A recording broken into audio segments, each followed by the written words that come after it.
et en Jésus-Christ, son Fils unique. Nous avons déjà vu le deuxième article du Credo. Le troisième article du Credo, c'est notre Seigneur né de la très sainte Vierge Marie, conçu du Saint-Esprit. C'est le mystère de l'incarnation que nous avons déjà vu et que nous avons étendu à toute la vie cachée de notre Seigneur, vie cachée qui a duré 30 ans.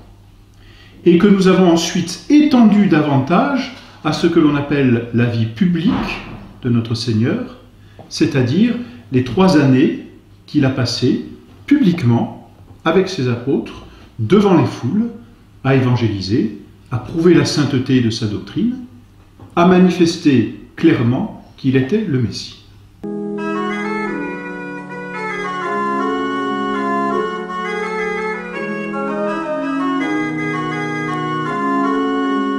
Après donc ces articles du Credo, nous passons maintenant au 4e article. 4e article du Credo qui nous enseigne que Jésus-Christ a souffert sous Ponce Pilate, est mort, a été enseveli. C'est ce 4e article qui nous présente le mystère de la rédemption. Dans le mystère de la rédemption, il y a 2 aspects à considérer et que nous considérerons successivement. Le premier aspect est assez long, mais très intéressant, c'est l'aspect historique. C'est-à-dire que dans ce mystère, nous apprendrons à voir ce que notre Seigneur a souffert et comment il l'a souffert. Ce sont les faits qui se sont déroulés principalement du dimanche des Rameaux jusqu'au dimanche de Pâques. Donc durant toute cette semaine que l'on appelle dans la vie liturgique la semaine sainte. Ça, c'est l'aspect historique. Mais en plus de cet aspect historique, il y a l'aspect que l'on peut dire théologique, c'est-à-dire le mystère à proprement parler de la rédemption. Qu'est-ce que ce mystère? En quoi consistent les vérités révélées de la rédemption? Avant même de passer à l'aspect historique de ce mystère de la rédemption, arrêtons-nous quelques instants, si vous voulez bien, sur les prophéties de l'Ancien Testament que notre Seigneur a réalisées durant ce mystère. Parce que notre Seigneur est le Messie, et il le dit, il l'affirme, et il le prouve, nous l'avons vu, par la sainteté de sa vie, par le côté merveilleux de son enseignement, et aussi par ses miracles. Mais notre Seigneur prouve aussi qu'il est le Messie par le fait qu'il réalise les prophéties. Et ça, les Juifs connaissaient très bien les Saintes Écritures de l'Ancien Testament. Ils connaissaient toutes ces prophéties. La preuve, souvenez-vous, c'est que quand les rois mages arrivent à Jérusalem pour avoir des nouvelles du Messie, Hérode n'a qu'à faire venir à lui les prêtres pour savoir où devait naître le Messie. Et ils le savent. Ils répondent à Bethléem. Donc les Juifs connaissent les prophéties. Si donc ils voient notre Seigneur réaliser les prophéties, ils se disent « mais c'est le Messie ». Voilà pourquoi il est important de s'arrêter sur les prophéties nombreuses qui jalonnent l'Ancien Testament et que notre Seigneur va réaliser durant sa passion. De telle sorte que les Juifs ne pouvaient pas ne pas savoir que notre Seigneur était le Messie attendu. De telle sorte donc que les Juifs, en refusant de voir que ces prophéties étaient réalisées, ces Juifs s'aveuglaient obstinément et volontairement. Alors ces prophéties sont répandues un peu partout dans l'Ancien Testament. Il y a tout d'abord les prophéties qui manifestent les circonstances de l'arrestation de notre Seigneur Jésus-Christ et même de ce qui précède la Passion. Par exemple, il y a cette prophétie de Zacharie, du prophète Zacharie dans l'Ancien Testament, qui concerne l'entrée triomphale à Jérusalem, le jour des Rameaux. « Sois comblé d'allégresse, dit le texte, sois comblé d'allégresse, fille de Sion, pousse des cris de joie, fille de Jérusalem, voici que ton roi viendra à toi, juste et sauveur, lui-même pauvre, et monté sur une ânesse et sur le poulain de l'ânesse. » Et notre Seigneur va réaliser cette prophétie. L'Ancien Testament préfigure et annonce plutôt que notre Seigneur sera une victime. Le Seigneur a mis sur lui toutes les iniquités. C'est Isaïe qui dit ça au chapitre 53. C'est un chapitre messianique, puisque Isaïe, on a l'impression qu'il a vu le Messie. Voici ce que dit encore Isaïe dans le même chapitre. Il a vraiment lui-même pris nos langueurs et il a porté lui-même nos douleurs. Il y a aussi un psaume qui annonce par avance la trahison de Judas. L'homme de ma paix, dit le psaume, en qui je me suis confié et qui mangeait de mon pain, a fait éclater sa trahison contre moi. Et qui mangeait de mon pain, c'est-à-dire qui vivait avec moi. En latin, compagnon.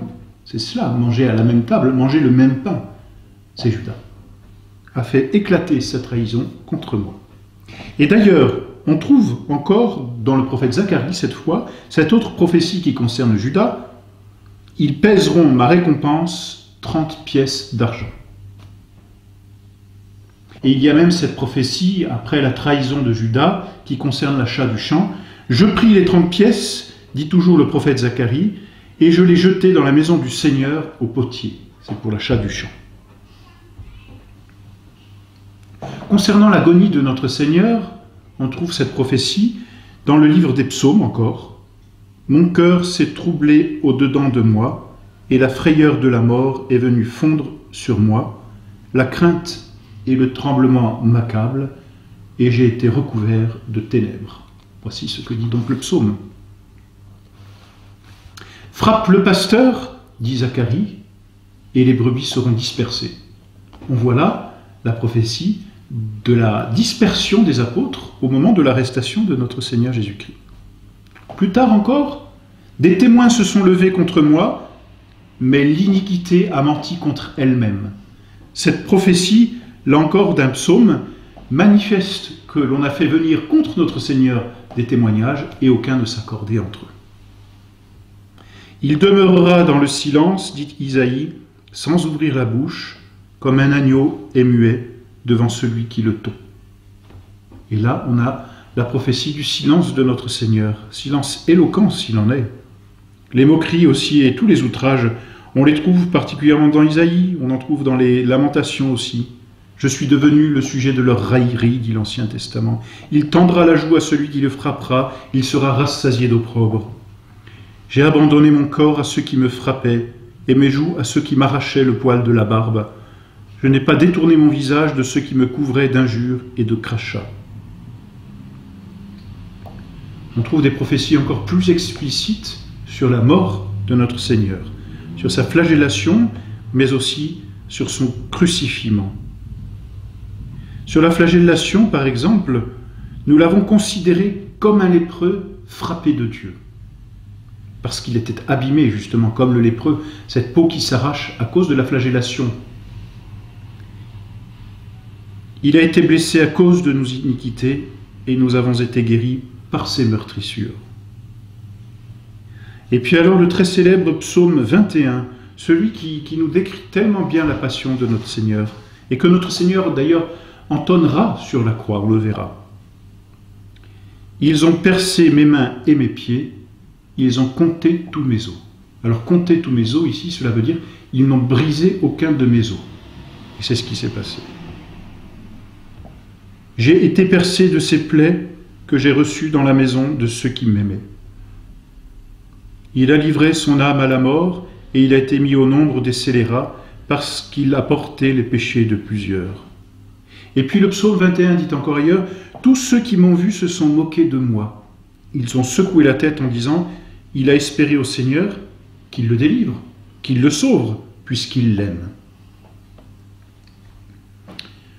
Toujours le psaume, cette fois ça n'est plus le psaume 21, mais c'est un autre psaume qui annonce « Ils m'ont donné pour nourriture du ciel, et dans ma soif, ils m'ont abreuvé de vinaigre. »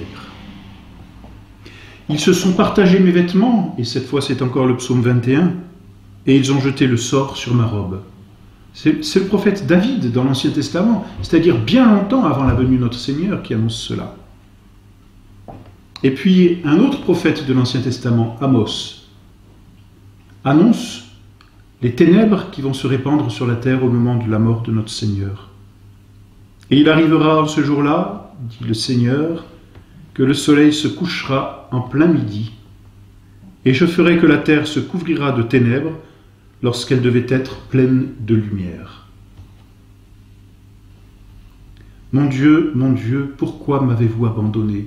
C'est le début du psaume 21, c'est ce que notre Seigneur dira sur la croix.